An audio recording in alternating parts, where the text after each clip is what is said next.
Session number 9 आइएगा question number first पे। देखिएगा क्या बोल रहा है यहाँ पे। देखिएगा पॉलिटी से आपका क्वेश्चन दिया हुआ है और आपका मिलान करना है। तो आगे हम लोग देखते हैं इसमें क्या करना है। अनुच्छेद 76 किससे संबंधित है? तो ये है आपका भारत का महान्यायवादी। महान्यायवादी मतलब भारत का attorney general, it means Bharat सरकार का सबसे बड़ा वकील। ठीक है, देखिएगा यहाँ पर भारत सरकार का सबसे बड़ा वकील कौन होता है? Attorney general of India. अभी कौन है? तो अभी है आर वेंकटरमनी। ठीक है, अगर अभी करंट में देखें तो कौन है? आर वेंकटरमनी। आर वेंकटरमनी। आगे देखिएगा आर्टिकल कौन सा है? 148। इसका क्या हो जाएगा? 3। 148 में क्या होता है? तो आर्टिकल 148 में दिया हुआ है भारत के कंप्ट्रोलर एंड ऑडिटर जनरल के बारे में, CAG महानियंत्रक लेखा परीक्षक। ठीक है, इसका क्या हो जाएगा? तो इसका हो जाएगा 1। और अभी कौन है भारत के CAG? तो ये हो जाएगा आपका कौन? गिरीश चंद्र मुर्मू। गिरीश चंद्र मुर्मू ये अभी भारत के CAG है। और भारत सरकार का सारा लेखा जोखा कौन देखता है? CAG। भारत सरकार का सारा विधि कानून सलाहकार कौन देता है? सलाह कौन देता है? तो ये हो जाएगा आपका कौन? Attorney general of India. आगे देखिएगा आर्टिकल 75 का 1। देखो 74, 75 ये सब क्या है? तो ये सब आपका मंत्रिपरिषद, मंत्री और प्रधानमंत्री से संबंधित है। इसका क्या हो जाएगा? तो इसका होगा केंद्रीय मंत्रियों की नियुक्ति 4। और आपका बचा लास्ट क्या? आर्टिकल 131। ये क्या हो जाएगा? सर्वोच्च न्यायालय का क्षेत्राधिकार। देखना आर्टिकल 124 से सुप्रीम कोर्ट के बारे में चर्चा होता है। यहाँ पे हम लोग थोड़ा देखते हैं। देखिएगा जैसे देखिएगा आर्टिकल 124 इसमें क्या दिया हुआ है? आर्टिकल 124 में है सुप्रीम कोर्ट के बारे में। और देखिएगा सुप्रीम कोर्ट रीट जारी करता है संवैधानिक उपचारों का अधिकार जिसे हम कहते हैं आर्टिकल 32। आर्टिकल 32 के तहत सुप्रीम कोर्ट क्या करता है? रीट जारी करता है। ठीक है, आगे देखिएगा अगर और देखते हैं इसके बारे में तो 143 भी किससे संबंधित है? सुप्रीम कोर्ट से। ये सब क्या है? ये सब आपका आर्टिकल है। 143 के तहत सुप्रीम कोर्ट राष्ट्रपति को सलाह दे सकता है और राष्ट्रपति उसे सलाह ले सकता है। और अगर हम लोग देखते हैं तो 129 क्या है? तो सुप्रीम कोर्ट आपका अभिलेखीय न्यायालय है। इट मीन्स कि अगर सुप्रीम कोर्ट अभी कोई सजा के लिए, अभी कोई गुनाह के लिए कोई सज़ा सुनाया है तो वो आगे ऑन रिकॉर्ड रह सकता है, ताकि अगर फिर से ऐसा कोई इंसिडेंट होता है तो उसके अनुसार ही सज़ा सुनाई जा सकती है। ये क्या हो गया आपका 129। और अभी हम लोग देखे थे 131 सर्वोच्च न्यायालय का क्षेत्राधिकार। ठीक है, अब वहीं अगर हम बात करते हैं आपके हाईकोर्ट के बारे में तो हाईकोर्ट का चर्चा है 214 में। ठीक है, ये रीट जारी करता है। तो जी हाँ, आपका हाईकोर्ट भी रीट जारी करता है। और किस अनुच्छेद के तहत? अनुच्छेद 226। ठीक है, चलिए भारत में कितने हाई कोर्ट है? तो ये हैं आपके 25। इसका आंसर क्या हो जाएगा? तो मिला लीजिएगा। एक का क्या दिखा रहा है? 3। और 3 वाला एकमात्र ऑप्शन है, तो ऑप्शन नंबर बी। चलिए आते हैं नेक्स्ट क्वेश्चन पे। इनमें से कौन सा सही है? देखिएगा क्या दिया हुआ है। मध्य पाषाण काल की जानकारी 1867 में CL कार्लाइल हो जाएगा यहाँ पे। CL कार्लाइल ने की। अब ये क्या है? तो जब हम लोग अपना हिस्ट्री पढ़ना, इतिहास पढ़ना शुरुआत करते हैं तो शुरुआत में पढ़ते हैं प्राग ऐतिहासिक काल, मतलब जिसके बारे में कुछ भी लिखित जानकारी नहीं है, सबसे प्राचीनतम टाइम। और इस समय लोग पाषाण इट मीन्स पत्थर का प्रयोग करता था हर एक चीज़ के लिए। और इसको भी हम लोग 3 भाग में बांटे हैं।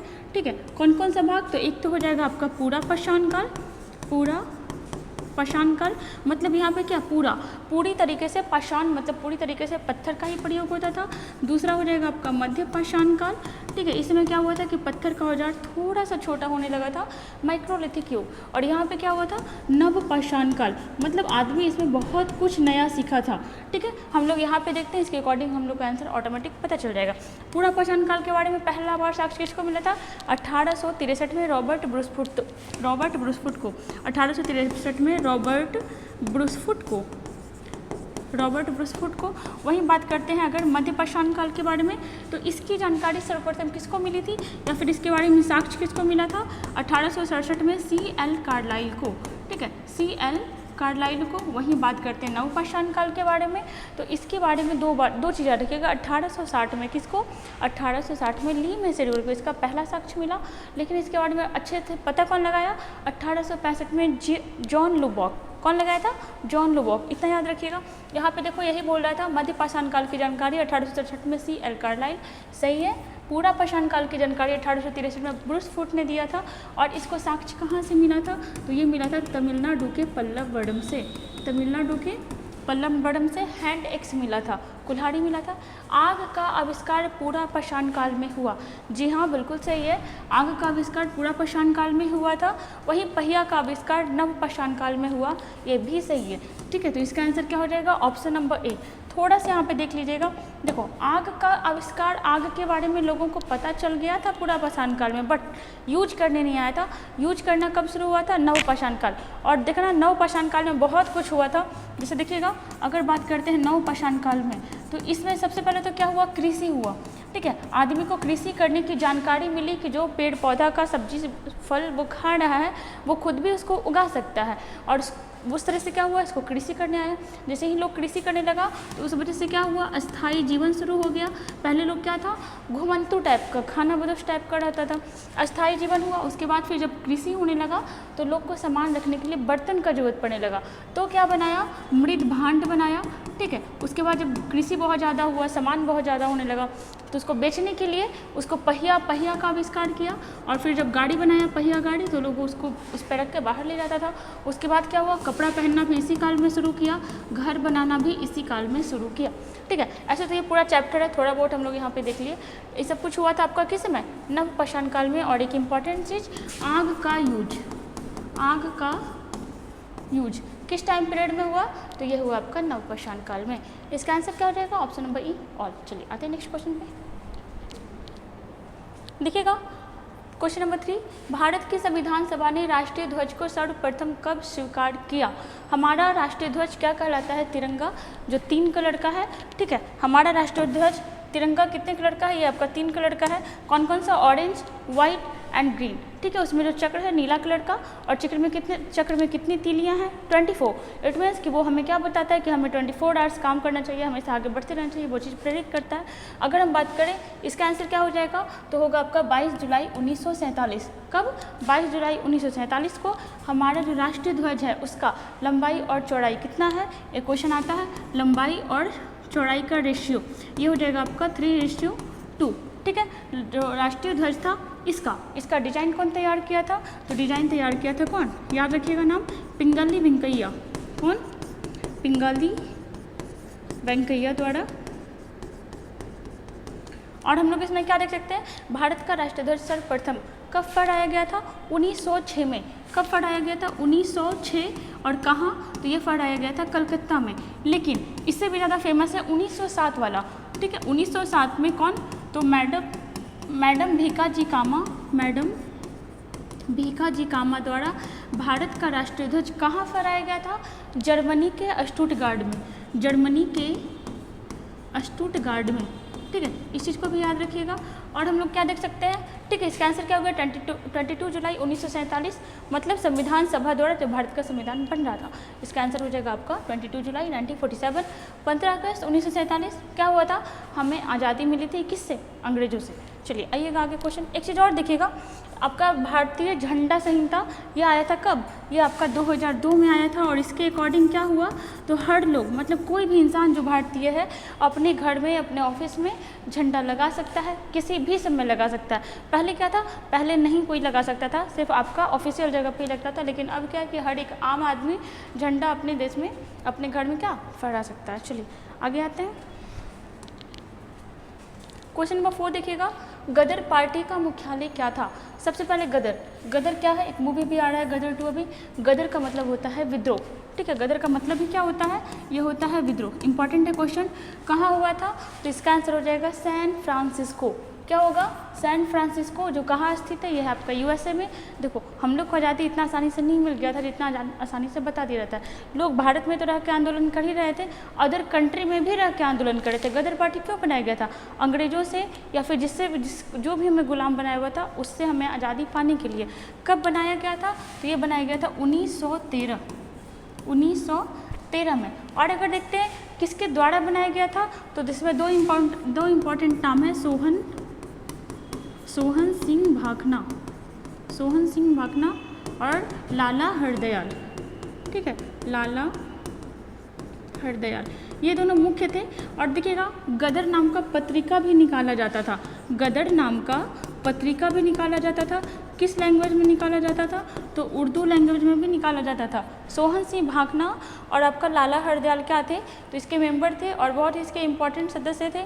गदर पत्रिका भी निकाला जाता था। किस लैंग्वेज में? उर्दू में। और एक और लैंग्वेज था, वो कौन सा हो जाएगा? वो होगा आपका पंजाबी। चलिए, ये हो गया।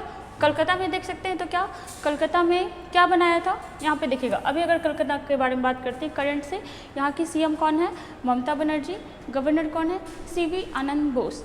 ठीक है। मद्रास का नाम अब क्या हो गया है? चेन्नई नाम हो गया है। ठीक है, चलिए आते हैं नेक्स्ट क्वेश्चन पर। देखिएगा, इनमें से क्या सही है? ये रहा आपका साइंस का क्वेश्चन।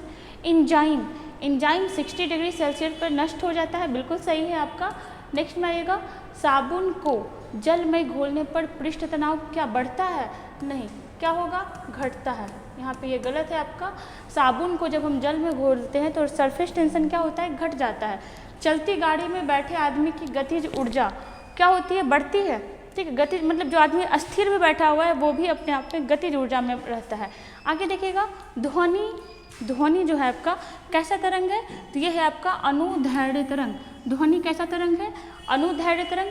वहीं अगर प्रकाश के बारे में बात करें, प्रकाश ये कैसा तरंग है? तो ये है आपका अनुप्रस्थ तरंग। अनुप्रस्थ तरंग। ठीक है, चलिए, तो इसका भी आंसर क्या हो जाएगा? आंसर तो ऑल नहीं होना चाहिए क्योंकि देखो ये गलत था। यहाँ पे क्या हो जाएगा? जल में जब हम साबुन को घोलते हैं तो इसका आंसर हो जाएगा क्या? घटता है। ठीक है, इसके अकॉर्डिंग आप लोग देख लीजिएगा, सारा बाकी लगभग स्टेटमेंट सही है। चलिए आगे आते हैं। क्वेश्चन नंबर 6, गुप्त सम्राट जिसने हूनों को पराजित किया। हून कौन था? तो ये आपका बड़बड़ जनजाति टाइप का लोग था। ठीक है, बड़बड़ जनजाति टाइप का कौन था? हून था, मतलब एकदम आदिमानव टाइप का था, खाना बदोश टाइप का था, जहाँ घुसता था मारपीट करता था, बस खाने पे ध्यान देता था, इस टाइप का था। अब बहुत ज़्यादा इसका आक्रमण होने लगा था। किस टाइम में? गुप्त पीरियड के टाइम में। इसको ख़त्म कौन किया था फाइनली? तो ये किया था आपका कौन? स्कंदगुप्त। ठीक है, स्कंदगुप्त द्वारा हूनों का दमन किया गया था। बात करते हैं स्कंदगुप्त के बारे में। नाम से पता चल रहा है कि गुप्त वंश का शासक होगा। गुप्त वंश का संस्थापक कौन था? तो ये था आपका श्रीगुप्त। ठीक है, लेकिन ये बस नाम का संस्थापक था, कुछ ज़्यादा किया नहीं था। वास्तविक संस्थापक किसको कहा जाता है? जो आपका साम्राज्य विस्तार करता है, लेकिन ये ऐसा कुछ नहीं कर पाया था। साम्राज्य विस्तार कौन किया था पहली बार? तो ये किया था चंद्रगुप्त प्रथम। ठीक है, वास्तविक संस्थापक किसे कहा जाता है? तो ये कहा जाता है चंद्रगुप्त प्रथम को। और भी देखिएगा, अगर देखें तो भारत में सर्वप्रथम चांदी का सिक्का कौन चलाया था? तो ये भी आपका चलाया था चंद्रगुप्त प्रथम। ठीक है, सर्वप्रथम चांदी का सिक्का कौन चलाया था? तो ये चलाया था सर्वप्रथम चांदी का सिक्का, ये भी आपका चंद्रगुप्त प्रथम के द्वारा चलाया गया था। अगर यहाँ पे देखिएगा चंद्रगुप्त द्वितीय, इसको चंद्रगुप्त विक्रमादित्य भी कहा जाता है। क्या कहा जाता है? चंद्रगुप्त विक्रमादित्य। और इसी के टाइम में क्या हुआ था? तो फाहियान आया था। और फाहियान कौन था? ये आपका चीनी यात्री था और इसके बुक का नाम क्या था? फो क्यू की। आगे आना, देखिएगा समुद्रगुप्त, इसको कहा जाता है भारत का नेपोलियन। क्या कहा जाता है? भारत का नेपोलियन। क्यों? क्योंकि भारत को ये बहुत ज़्यादा एरिया को ये ऑक्यूपाई किया था अपने टाइम में। भारत का नेपोलियन किसे कहा जाता है? समुद्रगुप्त को। चलिए आते हैं आगे। क्वेश्चन नंबर 7 देखिएगा, निम्नलिखित 4 स्थानों में हुई बौद्ध संगीतियों का सही कालक्रम नीचे दिए हुए कूट से ज्ञात करें। एक दिन हम लोग देखे थे पूरे डिटेल में। अगर यहाँ पे भी देखते तो सबसे पहले जो आयोजन हुआ था वो कहाँ हुआ था? वो पहले तो हुआ था आपका राजगृह में, फिर हुआ आपका वैशाली में। ठीक है, उसके बाद फिर कहाँ हुआ था? फिर हुआ था पाटलिपुत्र में। और फिर उसके बाद फिर कहाँ हुआ था? पूरा प्रॉपर नाम पूछे तो कुंडलवन, या फिर अगर स्टेट के बारे में, जगह के बारे में देखते हैं तो क्या हो जाएगा? तो ये हो जाएगा आपका कश्मीर। अब हम लोग लगा सकते हैं ना, तो ये हो जाएगा आपका फर्स्ट, ये हो जाएगा आपका सेकंड, ये होगा थर्ड और ये होगा आपका फोर्थ। इसके अकॉर्डिंग चला जाएगा तो ये हो जाएगा 2, 1, 3, 4। ठीक है, आंसर क्या हो जाएगा? Option number C. पहला वाला कब हुआ था? तो ये हुआ था 483 BC में। ठीक है, दूसरा वाला हुआ था 383 BC, तीसरा वाला हुआ 250 BC और फोर्थ वाला कब हुआ? तो ये हुआ था आपका प्रथम सदी में। ठीक है, ईसा की प्रथम सदी में ये वाला ये जो हुआ था इसमें कौन सा वंश का शासन चल रहा था? तो ये होगा हर्यक वंश। ठीक है। दूसरे वाले में तो ये होगा शिशुनाग वंश, और तीसरे वाले में हो जाएगा मौर्य वंश, चौथे वाले में क्या हो जाएगा, तो ये हो जाएगा आपका कुषाण वंश। देखो इसमें कौन था हर्यक वंश का शासक, अजातशत्रु, शिशुनाग का कालाशोक, मौर्य का अशोक, कुषाण का कनिष्क, ठीक है। और अगर देखते हैं तो अध्यक्षता कौन किया था, तो पहले वाले में अध्यक्षता कौन किया था, महाकश्यप, दूसरे वाले में सबाकामी, तीसरे वाले में था आपका कौन, तीसरे वाले में मोगलीपुत्तिस, और चौथे वाले में वसुमित्र, ठीक है। पहले वाले में क्या हुआ था, सूत पिटक का संकलन, दूसरे वाले में स्थनिक और महासंख्यक में आपका बौद्ध धर्म में इशू होने लगा था, डिस्प्यूट होने लगा था, तीसरे वाले में अभिधम पिटक का संकलन हुआ, और चौथे वाले में जो दूसरे वाले में डिस्प्यूट हुआ था फाइनली डिवोर्स हो गया, मतलब दोनों अलग हो गया, हीनयान और महायान। चलिए इसका आंसर क्या हो जाएगा, ऑप्शन नंबर सी। आते हैं नेक्स्ट क्वेश्चन पे। देखिएगा निम्न में से क्या सही है, कुछ दिया हुआ है, जैसे अगर लेते हैं ये पृथ्वी है तो ये हुआ आपका उत्तरी ध्रुव, north pole, and that is south pole. North pole पे सबसे पहले कौन पहुंचा था, आर एमंडसन, सबसे पहले कौन पहुंचा था, आर एमंडसन, और ये कहाँ का था, ये था आपका नॉर्वे का। आगे आना उत्तरी ध्रुव, देखो दक्षिणी ध्रुव ये हो गया और उत्तरी ध्रुव ये हो गया। उत्तरी ध्रुव पर सर्वप्रथम कौन पहुंचा था, रॉबर्ट पियरी, और कब, 1909 में। और देखना बार्थोलोमो डियास, इंपॉर्टेंट नाम है बार्थोलोमो डियास, ये भी आया था भारत के रास्ते की खोज के लिए, लेकिन बेचारा कहाँ से लौट के चला गया था, अगर यहाँ पे एशिया है तो इसमें भारत होगा, है ना, और यहाँ पे आपका अफ्रीका, और अफ्रीका का ये वाला एरिया को क्या कहा जाता है, केप ऑफ गुड होप।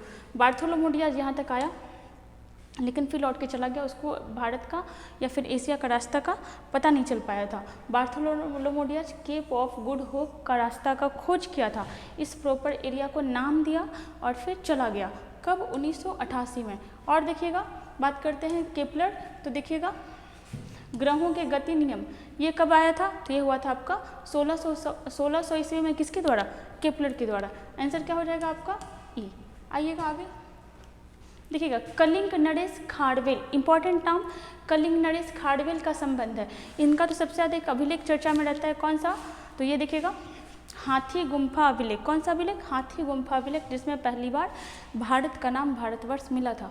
यहाँ पे क्वेश्चन आपका कलिंग नरेश खारवेल का संबंध है, कौन से वंश से होगा, तो देखो ये तो बिल्कुल भी नहीं होगा और ये भी नहीं होगा। अब रहा आपका महामेघवाहन वंश या चेदी वंश, तो यहाँ पे ऑप्शन आपका दोनों हो जाने चाहिए, क्यों, क्योंकि सबसे पहले तो देखना चेदी वंश को ही महामेघवाहन वंश कहा जाता है। कैसे, देखिएगा सबसे पहले ये जो चेदी वंश है इसका संस्थापक कौन था, एक आपका वंश है जिसका नाम क्या है, चेदी, ठीक है। चेदी वंश का संस्थापक कौन था, इसका संस्थापक था महामेघवाहन, महामेघवाहन। और इसीलिए कभी कभी क्या होता है कि चेदी वंश को ही महामेघवाहन वंश भी कहा जाता है, ठीक है। तो इसके अकॉर्डिंग तो आंसर तो खैर दोनों होना चाहिए था, यहाँ पे चेदी वंश भी हो जाएगा या फिर महामेघवाहन वंश भी होगा। इसी का शासक कौन था, कलिंग नरेश खारवेल। चलिए आगे आते हैं। अगर देखो कलिंग के बारे में बात करते हैं तो क्या आज कलिंग एग्जिस्ट करता है, तो हाँ, इसका नाम क्या हो गया है, इसका नाम अब हो गया है क्या, उड़ीसा। और कलिंग युद्ध बहुत फेमस है, किसके टाइम का, अशोक के टाइम का, 261 BC में जब हुआ था। उसके बाद अशोक का धर्म परिवर्तन हुआ, मतलब वो धर्म परिवर्तन वो कर लिया, मतलब बौद्ध धर्म को ले लिया और फिर युद्ध वगैरह सब कुछ क्या किया, छोड़ दिया। चलिए सातवाहन वंश के संस्थापक के बारे में देखते हैं, तो ये हो जाएगा आपका कौन, सिमुक। चलिए आगे आइएगा, क्वेश्चन नंबर 10, भारत में विकसित सुपर कंप्यूटर कौन सा, परम।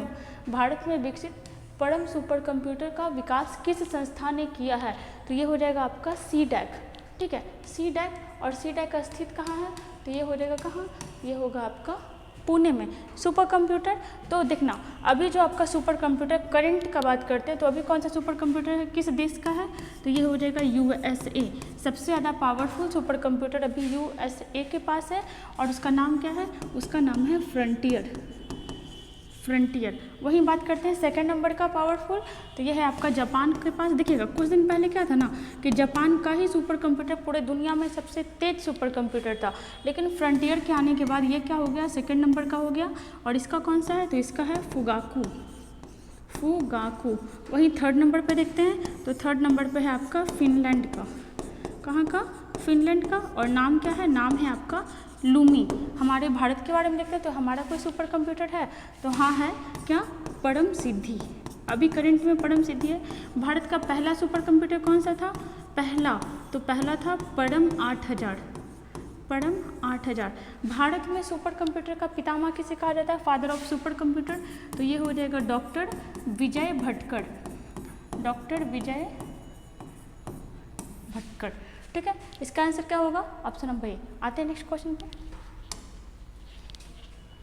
देखिएगा किस स्थान पर विवेकानंद स्मारक स्थित है, क्या हो जाएगा, तो देखना ये हो जाएगा आपका कन्याकुमारी, कन्याकुमारी में तमिलनाडु, है ना। कन्याकुमारी कहाँ पड़ता है, ये पड़ता है आपका तमिलनाडु में, और यहाँ पे क्या है, विवेकानंद स्मारक स्थित है।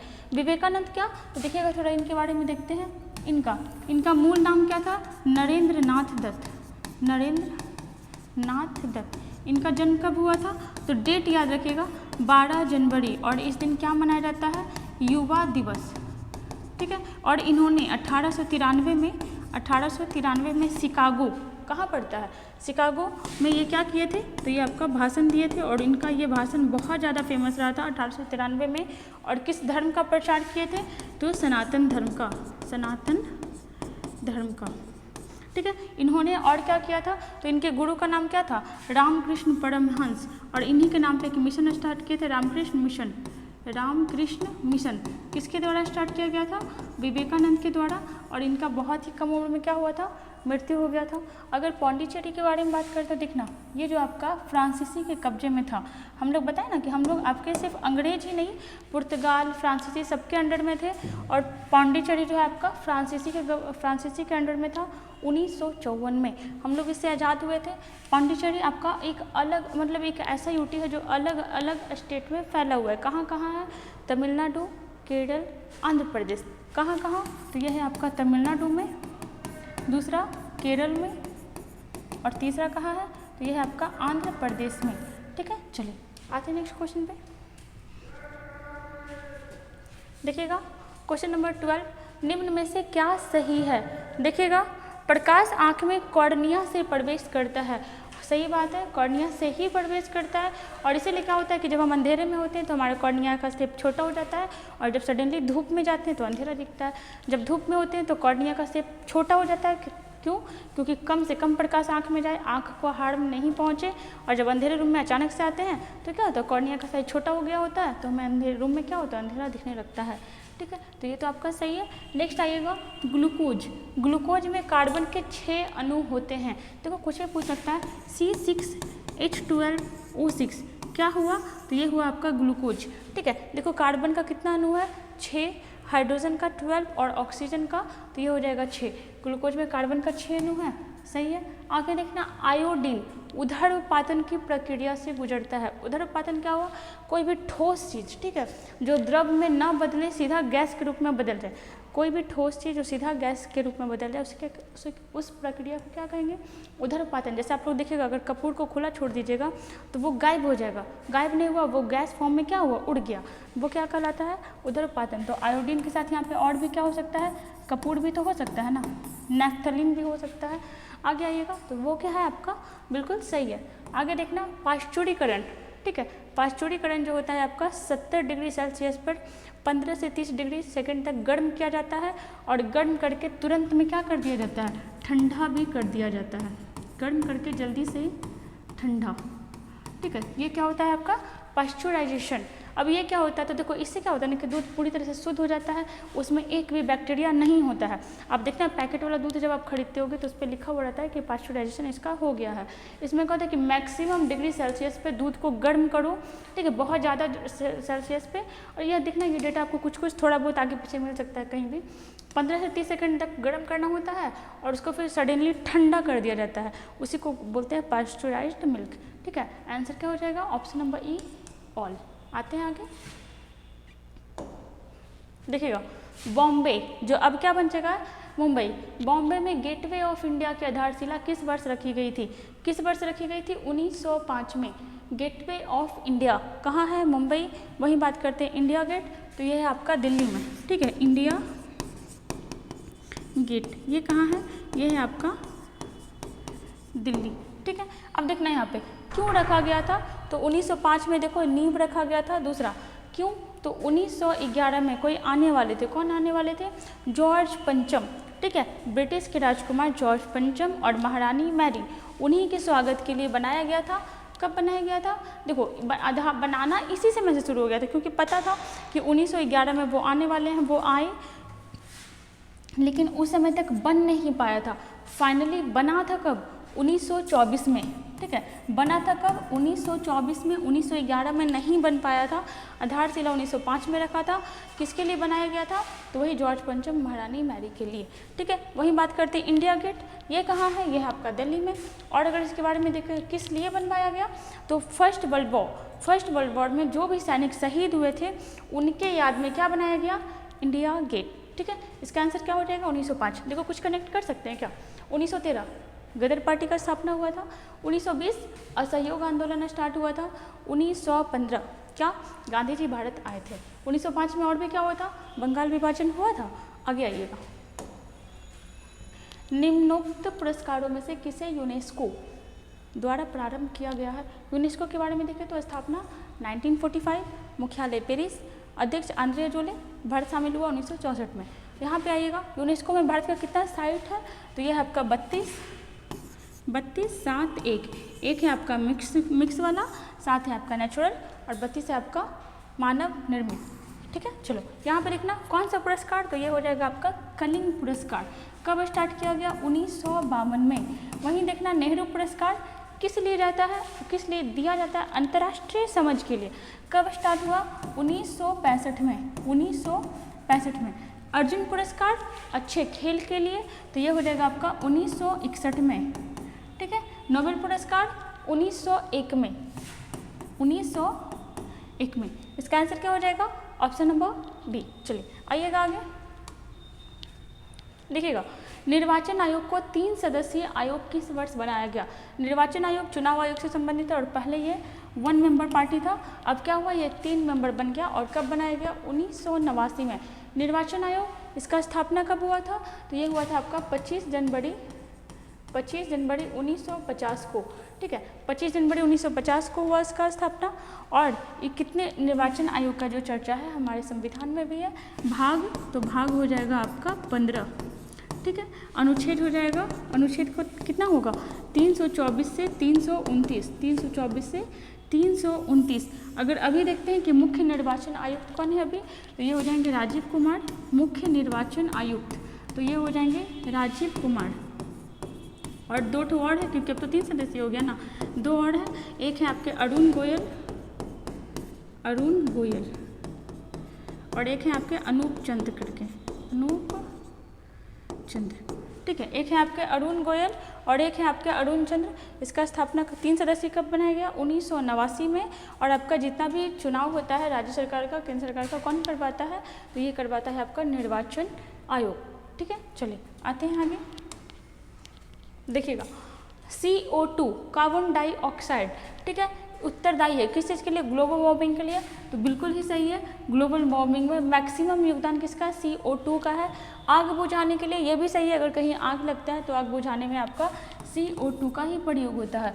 मृदु पेय बनाने में, मतलब जो हम लोग पीते हैं ठंडा कोको कोला वगैरह, उसमें क्या होता है? CO2 होता है। और देखना प्रकाश संश्लेषण में, फोटोसिंथेसिस में CO2 का बहुत ज़्यादा योगदान है। तो इसका आंसर क्या हो जाएगा? ऑप्शन नंबर E, ठीक है। इन चारों में आपका इंपॉर्टेंट है कौन? CO2। आगे आइएगा, देखिएगा कृष्ण देव राय ने किसकी रचना तेलुगु में की? सबसे पहले आइएगा कृष्ण देव राय कौन है? तो ये हैं आपके, ठीक है, किस वंश के शासक? तुलु वंश के। सबसे पहले तो आइएगा विजयनगर साम्राज्य पर 4 वंश ने शासन किया था, ठीक है। कितने वंश ने? 4। कौन कौन सा था? तो ये था आपका संगम वंश, दूसरा था आपका सालूब वंश, ठीक है, सालूब वंश। तीसरा हो जाएगा आपका तुलुब वंश और चौथा हो जाएगा आपका कौन सा? अराविडु वंश। कौन सा? अराविडु वंश। अब इसमें देखिएगा कि इसमें भी संगम, ये आपके जो कृष्ण देव राय हैं किस वंश के शासक थे? तो ये थे आपके तुलुब वंश के, ठीक है। और देखना इन्होंने कौन से बुक की रचना की थी? यहाँ पे तेलुगु पूछ रहा है, तो तेलुगु में रचना हुआ था अमुक्त माल्याद का। बाकी जो आप 3 बुक देख रहे हो इनका रचना भी कृष्ण देव राय के द्वारा ही हुआ था, बट किस लैंग्वेज में हुआ था? संस्कृत लैंग्वेज में, ठीक है। और देखिएगा इन्होंने हजारा राम मंदिर, कौन सा मंदिर? तो हजारा राम मंदिर। और देखिएगा विट्ठल स्वामी मंदिर, और कौन सा, विट्ठल स्वामी मंदिर, ये भी कौन बनवाया, तो ये बनाया था आपका कौन, यही कृष्णदेवराय के द्वारा। इन्हें आंध्र पितामह भी कहा जाता है। कौन सा पितामह, तो आंध्र पितामह। और इन्हीं के समय में कौन रहता था, एक का कहानी हम लोग बचपन में सुनते थे, किसका, तेनाली रामन का। कृष्णदेवराय के समय में ये भी थे, तुलुप वंश के थे और बहुत ही प्रतापी शासक थे। इनके समय में डोमिंगो पायस, इनके समय में डोमिंगो पायस नाम का पुर्तगाली यात्री आया था। ठीक है, कौन आया था, डोमिंगो पायस, कृष्णदेवराय के समय में। और अगर देखें तो इन्होंने अपने बुक में, इन्होंने नहीं, बाबर, इनके समय में बाबर भी था, बाबर के समकालीन थे। बाबर ने अपने बुक में कृष्णदेवराय का भी चर्चा किया है कि दक्षिण भारत में एक बहुत ही महत्वपूर्ण पावरफुल शासक है जिसका नाम क्या है, कृष्णदेवराय। आगे आइएगा, निम्न में देखना, निम्न में क्या सही है। यहाँ पे आंग्ल मैसूर युद्ध का चर्चा है। आंग्ल मतलब अंग्रेज, मैसूर मतलब कर्नाटक, मैसूर मतलब आज का कर्नाटक। मैसूर का नाम कर्नाटक कब किया गया, तो ये किया गया 1973 में। ठीक है, जो आपका कर्नाटक है। अब यहाँ पर देखना, हम लोग जानते हैं आंग्ल मैसूर युद्ध 4 ठो हुआ था। कौन कौन सा, तो पहला तो हुआ 1767 से 1769 के बीच, और इस समय गवर्नर कौन था, लॉर्ड वेरेलस्ट। कौन था, लॉर्ड वेरेलस्ट। दूसरा वाला आइएगा 80, देखो यहाँ पे हम लोग देखते जाते हैं, यहाँ पे देखिएगा फर्स्ट नंबर में पहले वाले में क्या हुआ था, तो पहले तो 67 से 69 तक युद्ध हुआ था, वेरेलस्ट था। इसमें हुआ क्या था, तो इसमें हैदर अली विजेता रहा था, लेकिन फिर भी संधि करना पड़ा था। और पहले वाले में कौन सा संधि हुआ था, मद्रास की संधि। सेकंड नंबर पे आना, तो द्वितीय आंग्ल मैसूर युद्ध 80 से 84 के बीच हुआ। गवर्नर कौन था इसमें, ठीक है, गवर्नर था वॉरेन हेस्टिंग्स। इस समय कौन सा संधि हुआ था, तो सबसे पहले इस समय हैदर अली की मृत्यु हो गई थी, युद्ध के दौरान नहीं हुआ था। ठीक है, उस समय ये क्या हुआ था ना, हैदर अली को बहुत लॉस हो गया था और इसी वजह से इसका डेथ भी हो गया था।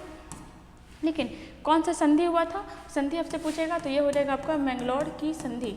और इसी युद्ध में इसकी मौत हो गई थी, लेकिन इसका बेटा, नाम क्या था इसका, इसके बेटा का नाम था टीपू सुल्तान, जिसे मैसूर का शेर भी कहा जाता है। वो इस युद्ध को रुकने नहीं दिया और अंग्रेजों से जमकर लोहा लिया था। इसमें क्या हो जाएगा, मंगलोर की संधि। ये किस युद्ध में हुआ था, ये हुआ था आपका सेकंड वाले में। नंबर 3 देखिएगा, तृतीय आंग्ल मैसूर युद्ध कब हुआ था, 90 से 92, कॉर्नवालिस था। और तीसरे वाले में कौन सा संधि हुआ था, तो ये हो जाएगा श्रीरंगपट्टनम। ठीक है, तीसरे वाले में क्या हुआ था, श्रीरंगपट्टनम की संधि, श्रीरंगपट्टनम की संधि। ठीक है, और चौथे वाले में क्या हुआ था, तो चौथे वाले में टीपू सुल्तान की भी मृत्यु हो गई थी। टीपू सुल्तान बहुत ही पावरफुल शासक था, बहुत ही हिम्मत वाला शासक था, इसको मैसूर का शेर कहा जाता है। इन्होंने पहली बार क्या हुआ था, ये जैकोबिन क्लब का मेंबर बना था। जैकोबिन क्लब कहाँ का था, ये था आपका फ्रांस का। और स्वतंत्रता का ब्रिज भी कौन लगाया था, टीपू सुल्तान, मैसूर का शेर। ठीक है, इसका आंसर क्या हो जाएगा, ऑप्शन नंबर ई, सभी सही हैं। आगे आइएगा, देखिएगा क्वेश्चन नंबर 19, अफ्रीका के बारे में क्या सही है। अफ्रीका जो आपका कॉन्टिनेंट है, सेकेंड बड़ा कॉन्टिनेंट, दूसरा सबसे बड़ा कॉन्टिनेंट है। इसके बारे में देखना, विश्व की सबसे लंबी नदी नील नदी कहाँ बहती है, तो ये हो जाएगा आपका अफ्रीका में ही, पूरे विश्व में। दूसरा देखना, कुलीनान हीरा विश्व का सबसे विशाल हीरा कहाँ मिला, ये मिला आपका अफ्रीका में। और एक चीज़ आप और याद रखिएगा कि पहला तो मिला ही था, ठीक है, ये भी सही है, ये भी सही है। विश्व का अभी देखो 3 हीरा मिला है, तीनों आपका अफ्रीका से ही मिला है, जो पूरे दुनिया का पहला, दूसरा, तीसरा हीरा बन चुका है। उससे बड़ा हीरा और भी किसी देश में नहीं मिला है। तीसरा देखिएगा, जोहान्सबर्ग आपका अफ्रीका का क्या है, एक शहर है। जोहान्सबर्ग को स्वर्ण नगर तथा किम्बर्ले को हीरो का नगर कहा जाता है, जो आपका अफ्रीका का है। ये भी आपका बिल्कुल सही है। आगे देखना, कर्क रेखा, भूमध्य रेखा तथा मकर रेखा, ये एकमात्र ऐसा कॉन्टिनेंट है जिसे तीनों रेखा गुजरता है, कर्क रेखा भी, मकर रेखा भी और आपका भूमध्य रेखा भी। ठीक है, और देखना, पूरी दुनिया का सबसे बड़ा रेगिस्तान कौन सा, ये हो जाएगा आपका सहारा रेगिस्तान। ये भी कहाँ है, ये भी आपका अफ्रीका में है। वहीं देखना, कालाहारी रेगिस्तान, ये भी कहाँ है, ये भी आपका अफ्रीका में है। अफ्रीका का ही एक कंट्री है जिसका नाम है नामीबिया। ठीक है, नामीबिया से क्या लाया गया है, तो अभी भारत में चीता लाया गया है, नामीबिया से भी और आपका दक्षिण अफ्रीका से भी। ठीक है, इसको अंध महाद्वीप भी कहा जाता है। कौन सा महाद्वीप, अंध महाद्वीप। क्यों, क्योंकि ये अभी भी बहुत पीछे है डेवलपमेंट में, अंध महाद्वीप किसे कहा जाता है? ये कहा जाता है अफ्रीका को। आंसर क्या हो जाएगा? तो ऑप्शन नंबर ई क्या हो जाएगा? साड़ा क्या है? सही है। आगे आइएगा, क्वेश्चन नंबर 20 देखिएगा, शक्ति 98। अब ये क्या है? तो हम लोग देखे थे कि परमाणु परीक्षण भारत में कितना हुआ था? 2 हुआ था। कब कब हुआ था? तो पहला तो हुआ था आपका 18 मई 1974 और दूसरा हुआ था 11 से 13 मई, 11 से 13 मई कब हुआ था? 1998। यही क्या हुआ था? भारत में 2 परमाणु परीक्षण हुआ था। कहाँ हुआ था? तो राजस्थान के पोखरण में, राजस्थान के पोखरण में। पहले वाले का नाम क्या था? स्माइलिंग बुद्धा। दूसरे वाले का नाम क्या था? ऑपरेशन शक्ति। वही आपका पूछ रहा है, शक्ति 98 योजना की सफलता किसे दिया जाता है? तो इसका आंसर क्या हो जाएगा? देखना, आर चिदम्बरम, APJ अब्दुल कलाम, अनिल काकोदकर। ठीक है, ऑप्शन नंबर डी हो जाएगा इसका आंसर। तीनों को क्रेडिट दिया जाता है किस चीज़ का? शक्ति 98 योजना के सफल होने का। ठीक है, चलिए आते हैं आगे। क्वेश्चन नंबर 21 देखिएगा, मनुष्य के शरीर का कितना प्रतिशत भाग, मनुष्य के शरीर का कितना प्रतिशत भाग क्या होता है? जल, H2O। कितना होता है? तो मैक्सिमम होता है। कितना? यहाँ पर लिखना 65 to 75% क्या होता है? हमारी बॉडी में जल होता है। वही हम देखें तो हमारी बॉडी में बोन्स, ठीक है, बोन्स कितने होते हैं? तो ये हो जाएगा आपका 206। वहीं अगर मांसपेशी के बारे में देखते हैं, मसल्स कितने होते हैं? 639। वहीं देखिएगा सबसे ज़्यादा क्वेश्चन आता है बोन को बोन, ठीक है, बोन टू बोन कौन ऐड करता है? मतलब हड्डी को हड्डी से कैसे जोड़ते हैं? तो ये हो जाएगा आपका लिगामेंट, ठीक है, लिगामेंट। और इसी को हिंदी में क्या बोलेंगे? स्नायु। ठीक है, वहीं देखिएगा आता है आपका बोन को मसल्स से, बोन को मसल्स से कौन जोड़ता है? बोन को मसल्स से जोड़ता है आपका कौन? तो ये हो जाएगा आपका टेंडन, ठीक है, टेंडन। और इसी को क्या कहा जाता है? कंडरा। और देखिएगा आपका मसल्स को मसल्स से कौन जोड़ता है? तो ये हो जाएगा आपका फैसेसिया, ठीक है, क्या हो जाएगा? फैसेसिया। ये हो जाएगा आपका मसल्स को मसल्स से जोड़ता है, बोन को बोन से लिगामेंट, इसी को हिंदी में स्नायु बोलते हैं, बोन को मसल से टेंडन, इसी को कंडरा भी कहा जाता है, और मसल्स को मसल से फैसिसा हो जाएगा। ठीक है, चलिए इसका आंसर क्या हो जाएगा? Option number A. चलिए आगे आते हैं, देखिएगा निम्न में से सही कथन कौन सा है? देखिएगा, पढ़िएगा, राजेंद्र प्रथम जो दक्षिण भारत का शासक था, चोल शासक था। ठीक है, कौन सा शासक था? चोल। और अभी चोल सम्राट चर्चा में था, क्यों? क्योंकि इसी का प्रतीक चिन्ह संगोल कहाँ लगाया गया? लोकसभा में। राजेंद्र प्रथम ने श्रीलंका को जीता, क्या ये सही है? तो देखो क्या था, जैसे कि अगर मान लो कि ये श्रीलंका इतना को तो है ही, अगर बात करते हैं तो जो एक शासक था राजराजेश्वर, ये क्या था? ये आपका उत्तरी श्रीलंका को जीता था। कैसे? तो जो यहाँ का शासक था महेंद्र पंचम, वो क्या हुआ था? वो दक्षिण श्रीलंका में आके छिप गया था। लेकिन इसके बाद कौन आया? राजेंद्र प्रथम। कौन आया? राजेंद्र प्रथम। वो एकदम यहाँ तक आया और पूरी तरह से श्रीलंका को कौन जीत लिया? राजेंद्र प्रथम। तो ये आपका सही है, राजेंद्र प्रथम ने श्रीलंका को जीता। सही। राजेंद्र द्वितीय ने प्रकेसरी की उपाधि ली। टोटल 3 राजेंद्र आया था। राजेंद्र 2 ने प्रकेसरी की उपाधि ली, बिल्कुल सही है। आ गया ना राजराजेश्वर, यही, ठीक है, राजराजेश्वर ने राजराजेश्वर मंदिर बनवाया। ठीक है, कहाँ बनवाया? तो देखिएगा तंजावुर कहाँ है? तमिलनाडु में। अब इस मंदिर को क्या कहा जाता है? अब इस मंदिर को कुछ और ही कहा जाता है, बृहदेश्वर मंदिर। हाँ, बृहदेश्वर मंदिर कहा जाता है। ठीक है, राजराजेश्वर मंदिर में पिछली बार दरोगा में पूछा हुआ था कि बृहदेश्वर मंदिर का निर्माण कौन करवाया था। ठीक है, राजराजेश्वर देखा था तो नाम तुरंत पकड़ा जाएगा। आ गया ना, राजेंद्र प्रथम ने गंगईकोंड चोलपुरम की उपाधि ली, बिल्कुल सही है। सबसे ज़्यादा इंपॉर्टेंट गंगईकोंड, ठीक है, गंगईकोंड चोलपुरम को उपाधि कौन लिया? राजेंद्र प्रथम। किसको हराने के बाद? तो देखना महिपाल, जो आपका बंगाल का शासक था, महिपाल को हराने के बाद गंगईकोंड चोलपुरम का उपाधि लिया। यहाँ पे क्या था? आपका सारा स्टेटमेंट सही था। ऑप्शन नंबर ई क्या हो जाएगा? ऑल। ठीक है, चलिए आगे आते हैं। क्वेश्चन नंबर 23 देखिएगा, कौन सा देश हॉर्न ऑफ अफ्रीका में शामिल नहीं है? ठीक है, देखना कौन सा देश हॉर्न ऑफ अफ्रीका, भी एक अफ्रीका होगा, यहाँ पे अमेरिका नहीं होगा, हॉर्न ऑफ अफ्रीका। जैसे अगर आप देखोगे ना इस टाइप का अफ्रीका का कॉन्टिनेंट, तो ये यहाँ पे आपको सींग टाइप का दिखेगा। हॉर्न मतलब ऐसे भी क्या होता है? सींग। इसमें आपका 3 देश आता है, कौन कौन सा हो जाएगा? तो ये होगा आपका इथियोपिया, सोमालिया, जिबूती। 3 देश आपका हॉर्न ऑफ अफ्रीका में आता है। एरिट्रिया, इरिट्रिया नहीं आता है और मैक्सिमम टाइम आपका क्वेश्चन ऐसे ही देगा इरिट्रिया, क्योंकि आप इरिट्रिया भी देखोगे तो आसपास में दिखेगा, पता नहीं चलेगा। आंसर क्या हो जाएगा? इरिट्रिया। वैसे ही हम लोग एक और देखते हैं बाल्टिक देश, ठीक है। बाल्टिक देश में कौन कौन सा आ जाएगा? यहाँ पे दिखेगा बाल्टिक देश, इसमें क्या हो जाएगा? तो इसमें हो जाएगा आपका एस्टोनिया,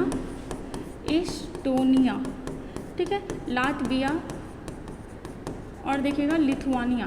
ये किस देश का ग्रुप है? तो ये हो जाएगा आपका बाल्टिक देश। वहीं देखिएगा गोल्डन क्रिसेंट।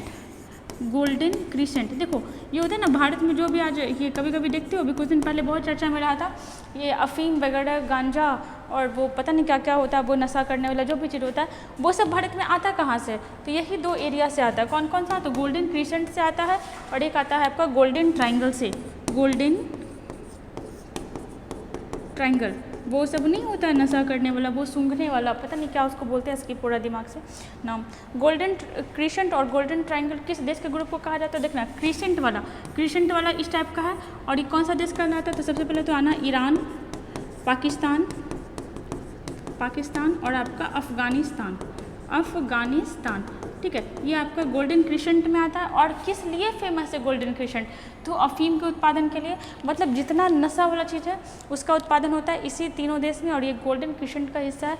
दूसरा देखना गोल्डन ट्रायंगल, यहाँ पे भी क्या होता है? नशा का बहुत सारा सामान यहाँ पे उत्पादित होता है। क्या क्या हो जाएगा? तो ये हो जाएगा आपका म्यांमार, थाईलैंड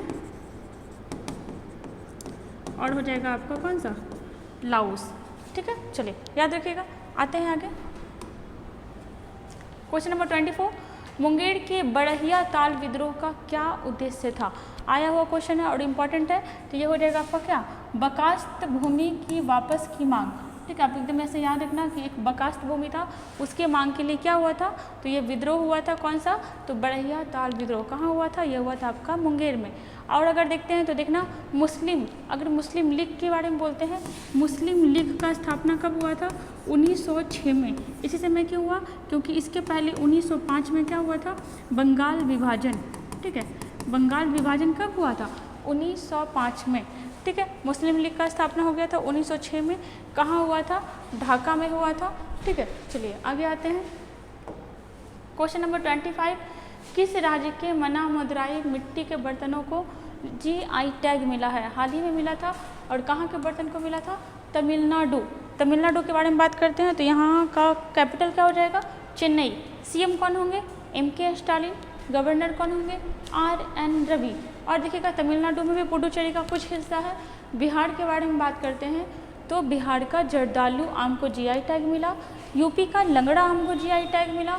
केरल में भी बहुत सारा GI टैग है। मैक्सिमम GI टैग अभी किसके पास है?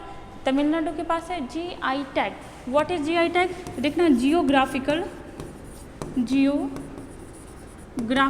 इंडिकेशन, मतलब इंडिकेशन मतलब क्या होगा? एक पहचान। Geographical indication, the full form of GI, ठीक है। ये आया था कब? तो इसके लिए प्रॉपर एक एक्ट लाया गया, 1999 का एक्ट। लागू कब हुआ? लागू हुआ आपका 2003 में, ठीक है। लागू कब हुआ था? लागू हुआ था 2003 में। और पहली बार कब और किस उत्पाद को GI टैग दिया गया? तो देखना यहाँ पे 2004-05 में, 2004-05 में GI टैग दिया गया। और पहली बार किसको दिया गया? तो ये हो जाएगा दार्जिलिंग की चाय को। अभी हाल ही में कि कहाँ की कांगड़ा चाय को यूरोपियन GI टैग मिला है। कौन सा? यूरोपियन। तो ये मिला है कहाँ का? हिमाचल प्रदेश का कांगड़ा चाय को यूरोपियन GI टैग मिला है। अभी बिहार के बारे में बात करें तो देखना यहाँ पे मिथिला मखाना, मधुबनी पेंटिंग, जर्दालू आम, सबका GI टैग किसको मिला हुआ है? बिहार को मिला हुआ है। GI टैग कितने साल के लिए होता है? 10 साल के लिए। 10 साल बाद क्या होता है? उसको रिन्यू करवाना होता है। पेटेंट कितने साल का होता है? 20 साल के लिए। और इसमें क्या होता है कि आप अगर किसी चीज़ को बनाए हो तो 20 साल का क्या हुआ? आप पेटेंट ले लिए, इसका मतलब उस चीज़ को बनाने का अधिकार 20 साल के लिए आपके पास है। आपके अलावा कोई भी आदमी, कोई भी कंपनी उस उत्पाद को नहीं बनाएगा, चूँकि आप उसका फॉर्मूला ढूंढो, आपके लिए वो है। और 20 साल के बाद फिर से आप उसको रिन्यू करवा सकते हो। अगर फिर से आप रिन्यू करवा ली तो उसका पेटेंट फिर किसी के पास नहीं रहेगा, आपके अलावा वो कोई नहीं बनाएगा, ठीक है। चलिए यहाँ पे हमारा 25 क्वेश्चन कंप्लीट हुआ विद फुल एक्सप्लेनेशन के साथ। ऐसे ही बने रहिए हमारे साथ, तैयारी करते रहिए। हमारे क्लास में भी इसका बैच चल रहा है, सो प्रॉपर पढ़ाई करिए और जल्दी से इस बार बिहार पुलिस का जॉब ले लीजिए। Thank you.